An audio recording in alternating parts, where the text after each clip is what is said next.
अस्सलाम वालेकुम। शहराए दसूर से मैं हूं अब्दुल क़य्यूम सिद्दीकी और आप हैं AQS के साथ। सुप्रीम कोर्ट ऑफ पाकिस्तान का कमरा अदालत नंबर 1 गो के खाली होता है और सिर्फ वकला ही होते हैं वहाँ पर। और लेकिन इस कमरा अदालत नंबर 1 में chief justice Pakistan justice Umar Ata Bandial, justice Ejazul Ehsan और जस्टिस मंसूर अली शाह पर मुश्तमिल 3 रुकनी बेंच एक इंतहाई अहम मुकदमा जो है वो उसकी समाअत कर रहा है। और वो मुकदमा है नैब कानून के अंदर की जाने वाली तरामीम के खिलाफ इमरान खान की आइनी दरख्वास्त की समाअत।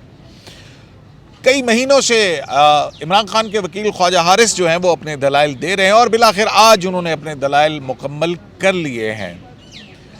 इन दलाइल के दौरान पिछले 3-4 दिन से बहुत अहम और गर्मा गर्म बहस जो है वो कमरा अदालत नंबर 1 में हो रही है। और ये बहस और गर्मा गर्म बहस शुरू हुई थी जस्टिस मंसूर अली शाह के उन 2 सवालात के बाद कि सर्विंग आर्मी ऑफिसर्स नैब के कानून के अंदर क्यों नहीं आते, क्या ये डिस्क्रिमिनेशन नहीं है। और दूसरा ये कि पाकिस्तान तहरीक इंसाफ पार्लियामेंट के बजाय सड़कों के ऊपर क्यों मामलात को उठा रही है और इसकी क्या लीगल कॉनोटेशन है कि मुंतखब होने के बावजूद पार्लियामेंट में बात करने के बजाय सड़कों के ऊपर यह सारा कुछ हो रहा है। आज इन दोनों सवालात के ऊपर बड़ी खुलकर बहस हुई है। और आज ना सिर्फ ये कि पाकिस्तान तहरीक इंसाफ के वकील ख्वाजा हारिस सर्विंग जनरल्स को नैब कानून के नीचे लाने के हवाले से बिलाखिर जस्टिस मंसूर अली शाह के सवालात के जवाब में ये कहने पर मजबूर हुए कि ये एक हसास मामला है और बेहतर है कि ये पार्लियामेंट के मुंतखब नुमाइंदों के ऊपर छोड़ दिया जाए। इस पर जस्टिस मंसूर अली शाह ने कहा कि शुक्र है कि आपने पार्लियामेंट के लिए कुछ तो छोड़ा। लेकिन फिर उसके बाद बहुत ज़बरदस्त बहस मुबाहिसा हुआ ख्वाजा हारिस की तरफ से भी उस पॉलिटिकल सवाल के ऊपर असम्बलियों में क्यों नहीं जाते। उस पर ख्वाजा हारिस ने कहा कि असम्बलियों में हम नहीं जाएंगे क्योंकि हमें एतमाद नहीं है। और फिर इस हवाले से बेंच के जो 2 फाजिल जज साहबान हैं, जस्टिस उमर अता, जस्टिस मंसूर अली शाह और जस्टिस एजाजुल एहसन के माबैन भी बहुत कुछ हुआ। जस्टिस मंसूर अली शाह ये कह रहे थे कि अगर रुकन कौमी असम्बली की सीट खाली हो तो वहाँ पर इलेक्शन होता है, ये तनख्वाहें और मराद भी ली जा रही हैं लेकिन पार्लियामेंट में जाकर बहस तमहीज़ नहीं की जा रही है। जस्टिस एजाजुल एहसन का कहना था कि स्पीकर को इस्तीफे दे दिए गए हैं तो स्पीकर इस्तीफे क्यों कबूल नहीं करता है। बहुत मज़े की गुफ्तगू है तो इस सारी पर आज बात करेंगे। और फिर हाँ, आज एक बहुत अहम नुक्ता भी असम्बली की वैलिडिटी के हवाले से जो कल बात चीफ जस्टिस ऑफ पाकिस्तान ने की थी, आज उस पर बड़ी अहम पेशरफ्त है, उस पर भी बात करेंगे। क्या होने जा रहा है क्या ये मुकदमा जो है पाकिस्तान के आइंदा पॉलिटिकल सेटअप के हवाले से क्या कोई धमाका खेज अपने अंदर सूरत हाल ले रहा है या ये बिल्कुल एक कानूनी और लीगल मामला है जो कमरा अदालत नंबर 1 में बहस तमहीज़ के बाद इसका कोई असर पॉलिटिकल सेटअप पर नहीं होगा। नासिर साहब, आज अगर आप इस सारी कार्रवाई जो है इसको कूजे में बंद करना चाहें तो जस्टिस एजाजुल एहसन और जस्टिस मंसूर अली शाह के माबैन बज़ाहिर ख्वाजा हारिस टारगेट थे लेकिन आर्गूमेंट्स दोनों तरफ से आ रहे थे। बिल्कुल शुक्रिया क़य्यूम साहब। लग ऐसा रहा था कि ख्वाजा हारिस साहब नहीं आर्गूमेंट कर रहे, 2 पार्टीज़ आर्गूमेंट्स कर रही हैं। आज इस तरह लग रहा था। एक तो आपने ये सवाल किया ना कि ये धमाका खेस इसकी मतलब ऐसे लग रहा था कि जैसे एजाजुल एहसन साहब भी PTI की तरफ से ख्वाजा हारिस साहब को नहीं, मैं ये नहीं कहूँगा। मैं ये कहूँगा कि 2 पार्टीज़ जो हैं वो आर्गूमेंट्स कर रही थी। 2 पार्टीज से क्या काउंटर जरूरी है नाम नहीं ना, नाम नहीं जरूरी आप 2 पार्टीज ना करें ना, आप बताएं आर्गूमेंट्स और काउंटर आर्गूमेंट्स आ रहे थे। कौन किसकी तरफ से? देखें, जस्टिस मंसूर अली शाह साहब का ये कहना था कि जब आपको लोगों ने वोट देकर पार्लियामेंट भेजा है और आप ट्रस्टी हैं और आप जो है ना उनको रिप्रेजेंट करते हैं तो ये सीट खाली नहीं रह सकती, अनरिप्रेजेंटेड नहीं रह सकती। इसका कोई कंसेप्ट नहीं है कानून में, आइन में। तो आप जो है रिज़ाइन करें और घर जाएं और दोबारा इलेक्शन के ज़रिए जो भी ट्रस्टी दोबारा आता है वो करे। लेकिन ये क्या तरीका है कि आपने रिज़ाइन दे दिया है, लेकिन आप उसको इंसिस्ट भी नहीं कर रहे और किसी हाई कोर्ट में जाके या किसी भी कोर्ट में जाके ये भी नहीं कह रहे कि स्पीकर हमारे रिजिग्नेशन एक्सेप्ट नहीं कर रहा और उसको कहें कि जल्दी करें ताकि हम कोई फाइनल डिसीजन ले सकें। मतलब वो कहते हैं कि ये कॉन्स्टिट्यूशनल सवाल है। ये कॉन्स्टिट्यूशनल सवाल है। उन्होंने ये कहा कि ये पॉलिटिकल सवाल नहीं है, क्योंकि ख्वाजा हारिस साहब कहते हैं ना कि ये पॉलिटिकल सवाल है। उन्होंने कहा नहीं, ये पॉलिटिकल सवाल नहीं है, ये कॉन्स्टिट्यूशनल सवाल है। और ख्वाजा हारिस साहब का क्या कहना था इस बारे में, क्यों वो नहीं जाना चाहते? ख्वाजा हारिस साहब तो कह रहे थे कि मेरी पार्टी का ये इमरान खान साहब के वकील। इमरान खान साहब ये कहते हैं कि मुझे इन लोगों पर ये उन्होंने हमारा ट्रस्ट लूज़ कर दिया है और उन्होंने ग्रैब किया है ये हुकूमत और बड़े इलीगल तरीके से ग्रैब किया करप्ट प्रैक्टिस से की है। और उन्होंने ये हमारे इस बात को मज़ीद तक़वियत मिलती है कि उन्होंने नैब में अमेंडमेंट्स कर लिए हैं और जिससे हम खुद को फ़ायदा पहुंचाने के लिए खुद जिसके वो खुद बेनिफिशरी हैं। तो इससे हमें अंदाज़ा हो गया कि ये हम इनके साथ नहीं बैठ सकते। लेकिन मंसूर अली शाह साहब, जो चीफ जस्टिस मंसूर अली शाह साहब कह रहे हैं कि पार्लियामेंट होता ही इसलिए है कि वहाँ डिबेट किया जाए और आप वहाँ बैठें, आप बार बार पॉइंट करें, बार बार आवाज़ उठाएं और कोई ना कोई इसका हल निकल ही आएगा। क्योंकि ये तो नहीं हो सकता ना कि नैब का अमेंडमेंट हो गया, आपने उसमें पार्टिसिपेट नहीं किया और अब आप कह रहे हैं कि जी हम कोर्ट में, सुप्रीम कोर्ट में आ गए हैं और हर देखें पीटीआई तो वैसे ही हर चीज़ कोर्ट्स में डाली चली जा रही है, बर्डन कोर्ट को कर रही है कि वो डिसीजन लें। अच्छा, मुख्तलिफ इशूज़ पे आपको याद है हर थोड़ी देर बाद कोई ना कोई पिटीशन आ जाती है या हाई कोर्ट में आ जाती है। वो ठीक हो गया, आज उस पर रहें। फिर मंसूर अली शाह साहब के इन सवालात पर जवाब ख्वाजा हारिस से पहले जब जस्टिस इजाजुल एहसन देते थे वो क्या कहते थे? देखें, जस्टिस इजाजुल एहसन साहब का भी कहने का मतलब है कि स्पीकर के पास ये अनइवन उन्होंने अपनी डिस्क्रिशन इस्तेमाल किया जा रहा है, वो उनको बुलाएं। अच्छा, सॉरी आपकी बात काट रहा हूँ, जस्टिस मंसूर अली शाह साहब ने यह भी कहा था कि स्पीकर के पास ये इख्तियार है कि वो जब तक मेंबर को बुला के उससे स्टेटमेंट ना ले फिर वो एक्सेप्ट करता है। तो इस पे जस्टिस इजाजुल एहसन साहब का कहना था कि ये अनइवन हैंडेड अपनी डिस्क्रिशन इस्तेमाल हो रही है, उन्हें चाहिए कि एक्सेप्ट करें ताकि ये जाएं इलेक्शन में जाएं और पिक एंड चूज़ भी है ना, क्योंकि 11 या 12 के शायद एक्सेप्ट भी हो गए हैं, बाकियों के नहीं हुए हैं और उस पर बाई इलेक्शन भी हो गया। बाई इलेक्शन भी हो गए। इजाजुल एहसन साहब ने कि जब तक उन्होंने इस्तीफे दे दिए तो स्पीकर क्यों सबके इस्तीफे कबूल नहीं कर रहा है, तो इस पर जस्टिस मंसूर शाह साहब ने कहा कि उन्होंने कहा ये जेनेरिक तो नहीं हो सकता है, जाएं जाकर स्पीकर को इस्तीफा दें। इस पर चीफ जस्टिस साहब ने भी एक सवाल किया था कि ये बताएं कि जो आपके बाई इलेक्शंस में लोग लड़के आए हैं, इलेक्ट होके आए हैं, तो वो क्या सीट में बैठे हैं, पार्लियामेंट में गए हैं? तो उन्होंने कहा नहीं, ये उनका डिसीजन है कि नहीं हम नहीं जाएंगे। तो इस पर कहा था देखेंगे, फिर ये उनका पॉलिटिकल डिसीजन है, मतलब ये पॉलिटिकल डिसीजन है कि हमने पार्लियामेंट को चलने ही नहीं देना। इस पर चीफ जस्टिस ने आखिर में ये भी कहा था ठीक है, ये आपका एक पॉलिटिकल डिसीजन है, लेकिन हमारी ये हर एक की एक स्ट्रॉन्ग फीलिंग है कि इंस्टीट्यूशन जो है वो फंक्शन करें, काम करें, स्ट्रॉन्ग हों। और अगर ये नहीं स्ट्रॉन्ग करें, और उसका एक तरीका ये होता है कि आप अपनी आवाज़ उठाएं, जिसका तरीका है कि आप वहाँ प्रेजेंट भी हों और विटनेस भी करें। लेकिन जब आप वहाँ नहीं होंगे तो फिर ये तो आज चीफ जस्टिस ने फिर अमर बिल मारूफ और नहीं अनिल मुनकर का भी जिक्र किया ना। वो तो देखें, इस्लामिक टच तो ख्वाजा हारिस साहब भी दे रहे हैं। मतलब चीफ जस्टिस ने इस अमर में कहा कि आप वहाँ पे जाएं, बैठें, एक दूसरे से बात करें, अच्छे काम करें और गलत काम ना होने दें। मतलब पार्लियामेंट इस तरह से अपना किरदार अदा करे वहाँ पे भी। अगर आप समझते हैं कि एक शख्स ठीक नहीं काम कर रहा, ग्रैब कर रहा है पावर या मिस यूज़ ऑफ अथॉरिटी कर रहा है, तो आप पार्लियामेंट में आवाज़ उठाएं ना। सड़क पे आवाज़ उठा के उसका क्या फ़ायदा है? हसनात साहब, ये तो बड़ी अच्छी गुफ्तगू लगती है, बड़ा अच्छा वो सारा कुछ है, लेकिन आज चीफ जस्टिस पाकिस्तान ने जो कल एक बात की थी, उन्होंने कहा था कि हमें 3 लफ्ज़ इस्तेमाल किए थे, ट्रंकेटेड पार्लियामेंट,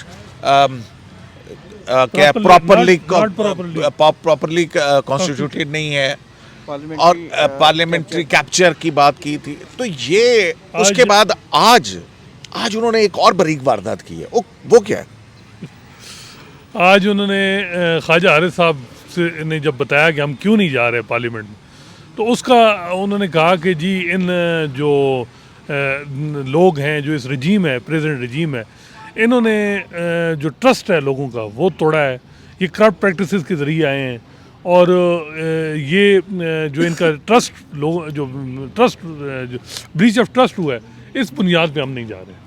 तो उन्होंने कहा ये पहली दफ़ा आप आर्गू कर रहे हैं चीफ जस्टिस कॉन्स्टिट्यूशनली, और आपके आर्गूमेंट बड़ा उसमें इट मे हैव वैलिडिटी, अब चीफ जस्टिस साहब की तरफ से ये बात कि जो नेशनल असम्बली चल रही है खदशा उसकी- क्या है, आपको क्या खदशा लगता मेरा ख्याल है कि अब कोई पटिशन आ जाएगी हफ्ते डेढ़ तक, पीटीआई वाले तो वो तैयार में होते हैं कि भाई ये पार्लियामेंट को जो चलता करें, ये वैलिडिटी कॉन्स्टिट्यूटेड नहीं है प्रॉपरली, क्योंकि चीफ जस्टिस साहब ने रिमार्क्स दिए हैं, 4 रिमार्क्स हैं, 5 वर्ड्स हैं बड़े स्ट्रांग। मेरा ख्याल है कि एक दफा फिर मैं अगर पीटीआई में हूँ और मुझे ऊपर से हिंट आ रहा हो तो मैं तो कल ही ड्राफ्ट कर दूं पटिशन। हाँ। मतलब है कि ये से मतलब आप कह रहे हैं कि ऐसी पिटीशन ड्राफ्ट कर दें जिसके बाद सुप्रीम कोर्ट ये ऑर्डर दे दे कि असेंबली तहलील कर दें, इज दैट तो पॉसिबल? सर ये आर्डर के लिए चीजें नहीं होती, फिर आपको भी पता है भाव ताव किसके लिए जजेस, होती हैं? मतलब है अब छोड़े। कौन सा भाव था कौन से आप मतलब नहीं, आप वो- जमीनें खरीद रहे हैं इस्लामाबाद के इर्द-गिर्द? नहीं अब नहीं वो भाव-ताव कर रहे हैं आप? वो तो आप एहसन बून से पूछें जो ड्राफ्टिंग कर रहे हैं कि कौन अरबों रुपए की प्रॉपर्टी ले रहा है। मसला ये है कि बात यह है कि मेरा ख्याल है कि वो जो बात चीफ साहब ने आज दूसरे दिन लगातार की, मुझे अब ये अंदाज़ा है कि इसमें ना पटिशन आएगी कि जो पार्लियामेंट पूरा है ना इसको ये ट्रस्ट, क्योंकि वो इस्लामिक जो इशू तालीमात है ना चीफ जस्टिस साहब उन पे हम सारे बीइंग मुस्लिम हम बड़ा सीरियस लेते हैं, लेकिन वो अपनी जजमेंट में भी और हर जगह वो साइड करते हैं इस्लामिक जूरिस्प्रूडेंस को। तो वो जो ट्रस्ट है ना, ट्रस्ट उनकी जजमेंट में अमूमन हाई प्रोफाइल केसेस में ट्रस्ट का वर्ड बड़ा आता है, तो वो मेरा ख्याल है ट्रस्ट ब्रीच ऑफ ट्रस्ट पे अब पटिशन होगी पीटीआई की तरफ से या किसी की तरफ से, तो वो पटिशन पड़ी रहेगी या देखिए मेरा ख्याल है कि क्योंकि 4-5 ऐसे वर्ड आए हैं चीफ जस्टिस साहब की तरफ से, पार्लियामेंट्री कैप्चर और ये वो, फिर आज स्पीकर का जो कस्टोडियन हाउस का है उस पर आज सवाल हुआ है कि पिक एंड चूज़ होता है। लेकिन कयूम साहब मुझे ये बताएं कि फरवरी से जज क्यों नहीं लग रहे? यहाँ पिक एंड चूज़ नहीं होता जब तक आपके नंबर पूरे नहीं होते। 9 जुडिशल कमीशन के मेंबरान हैं, उनमें से आपके 5 पूरे नहीं होते तो आप जुडिशल कमीशन की मीटिंग नहीं बुलाते, ठीक है। आपके फेलो जजेस ख़त लिख रहे होते हैं कि जी आप मीटिंग बुलाएं, तो वहाँ किसका ट्रस्ट ब्रीच होता है? कौन सा वो होता है कि जब तक नंबर पूरे नहीं होते फिर गवर्नमेंट जो है वो किस तरीके से भी आती है। तो मेरा ख्याल है कि स्पीकर पे आज जो सवालात उठाए ना जैसे इजाज़त साहब ने पिक एंड चूज, तो वो जजेस की अपॉइंटमेंट में ओपन सीक्रेट है जिस तरीके से यहाँ होता है। अब सिंध हाई कोर्ट आपको भी पता है कि 3 दफ़ा मीटिंग एडजर्न नहीं, रही। एक देखे ना कि ये भी तो हो सकता है कोई ऐसे खामखा के अंदर किसी का इस्तीफा दे दे, कोई ना देना चाहता हो तो वो नहीं, उसका स्पीकर के मैं सामने कहता हूँ पेश होके सियासत हर तरफ होती क्यों है। पार्लियामेंट में ये स्पीकर के सामने पेश हो, देखिए, जो मैं- इनका मतमा नजर है कि आम इलेक्शन का ढंढोरा हो तो फिर ठीक है यहाँ पे आए आके इलेक्शन स्पीकर के सामने वो करें।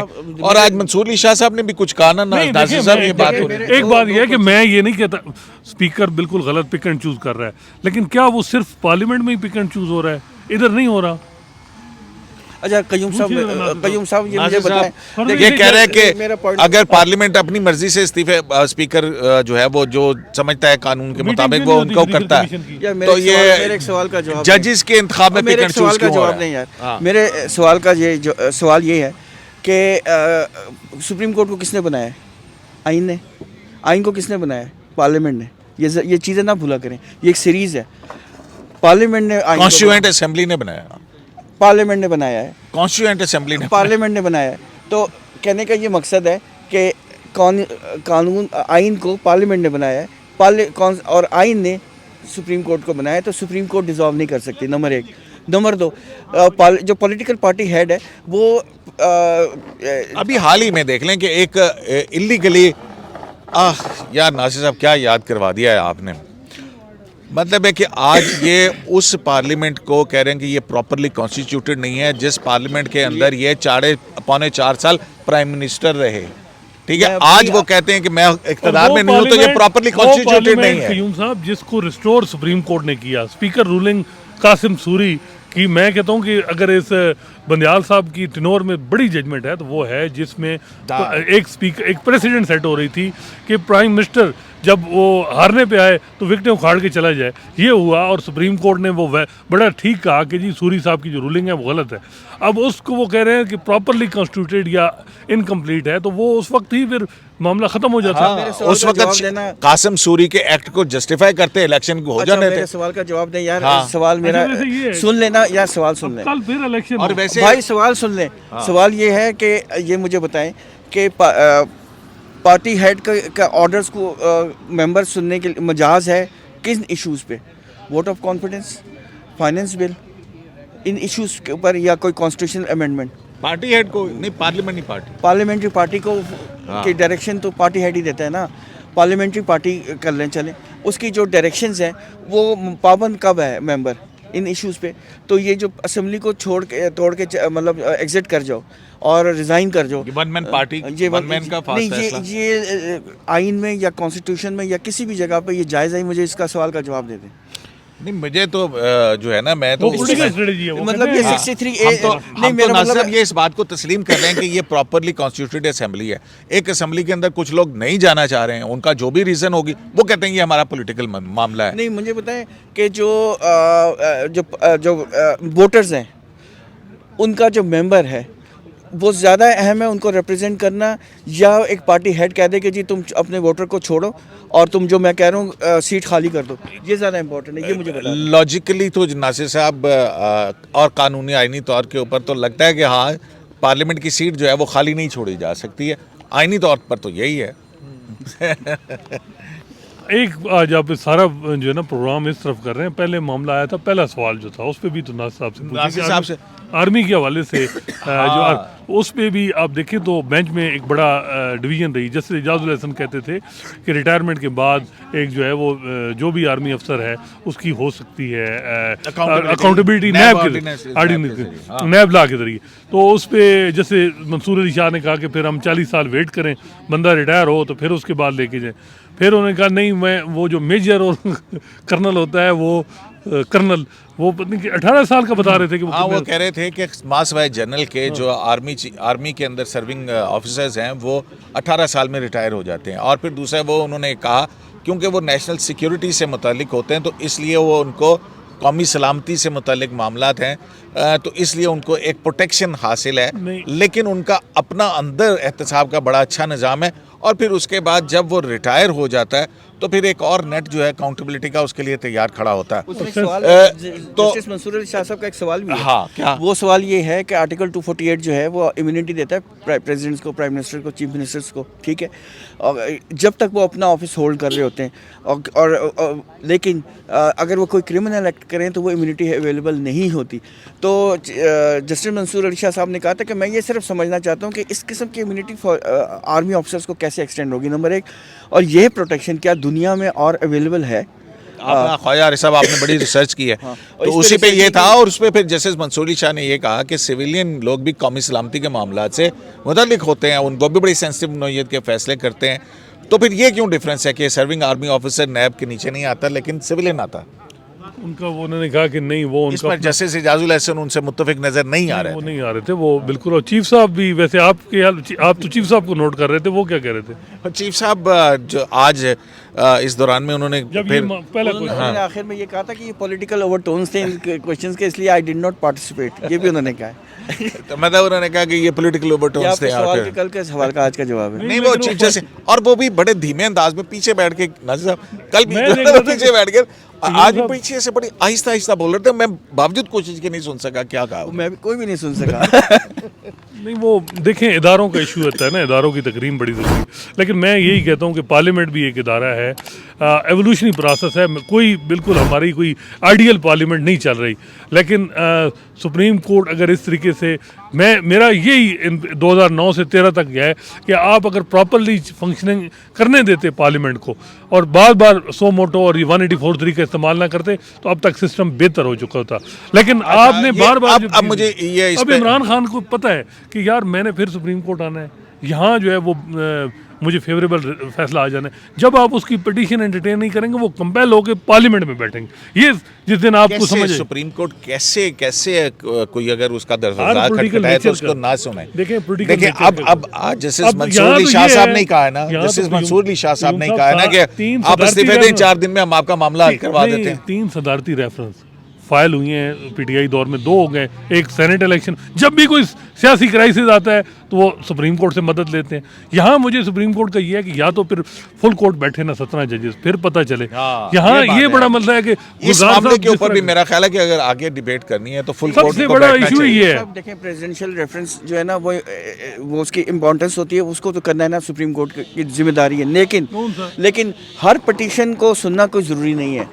US Senate, US Supreme Court सदारती रेफरेंस दे दें और फिर आप अपने वो पॉलिटिकल जो गोल्स हैं वो सुप्रीम कोर्ट के ज़रिए अचीव करें, ख़ास सुप्रीम कोर्ट उसमें जो है वो रीराइट ऑफ द कॉन्स्टिट्यूशन कर दे। मैं कह रहा ये हूँ आप कि- कह रहे हैं? मैं ये कह रहा हूँ कि प्रेसिडेंशियल रेफरेंस को अवॉइड नहीं किया जा सकता, लेकिन पिटिशंस को ज़रूरी नहीं है कि हर पिटिशन को सुना जाए। मेरा 184 फिर आप भी यही बात कर रहे मेरा हैं। ये है अच्छा, ना कि मसला ये है कि आज- आप करें देखें ना अभी। ओनरशिप मसला ये जो फुल कोर्ट की रीजनिंग ये इस वजह से मैं कहता हूँ कि आपने देखा होगा कि साकिब निसार साहब ने डैम बनाया, खोसा साहब ने ओनरशिप नहीं ली, इंस्टीट्यूशन ने नहीं ली, 1 रुपया भी नहीं दिया। खोसा साहब ने मॉडल कोर्ट बनाया, ओनरशिप गुलजार साहब ने नहीं ली। गुलजार साहब ने क्या किया कि मैंने नस्ला टावर गुलजार। 80 का कराची बनाना है जी। यहाँ से जजेस जाते थे, सिंध के जजेस बैठते नहीं थे, मैं आपको जिम्मेदारी से कह रहा हूँ। 2 जजेस स्पेशल जाते थे, 1 रिटायर भी हो गए। फिर वो ओनरशिप क्या बंदयाल साहब ने ली, उन्हें अंदाज़ा है कि वो मामला नहीं थे पब्लिक इंटरेस्ट के, जिस तरीके से गरीब लोगों के घर जो है उनको किया गया।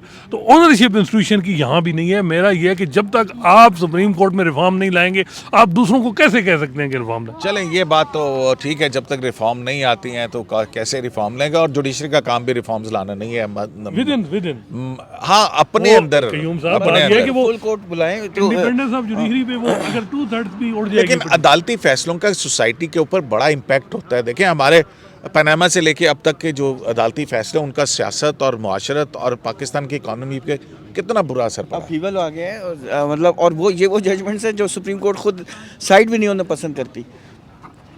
चलें, बहुत शुक्रिया आप दोनों का। जो जनाब पोलराइजेशन ज़्यादा है ना हर जगह। ठीक हो गया। नासिर साहब, जब कंक्लूड हो रही थी तो अब मखदूम अली ख़ान जो हैं वो अपने आर्गूमेंट जो हैं वो शुरू करेंगे।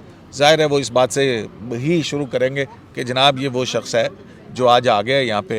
ये पहले 3.25 साल इस पाकिस्तान का वज़ीर आज़म रहा और इसी असम्बली के साथ रहा जहाँ पे प्रॉपरली कॉन्स्टिट्यूटेड नहीं थे। हालांकि उस वक्त की ऑपोजिशन कहती थी कि इलेक्शन जो है वो रिग्ड हुए हैं। कयूम साहब, वो आज जब क्या RTS बिठाया गया आज वैसे यही बात और ना- फिर अब वो तमाम जुराइम जो हैं वो कबूल भी कर वैसे चुके हैं नासिर जिन्होंने साहब, किए हैं। ये हिस्ट्री में ना वो चीज़ें रिपीट करते हैं।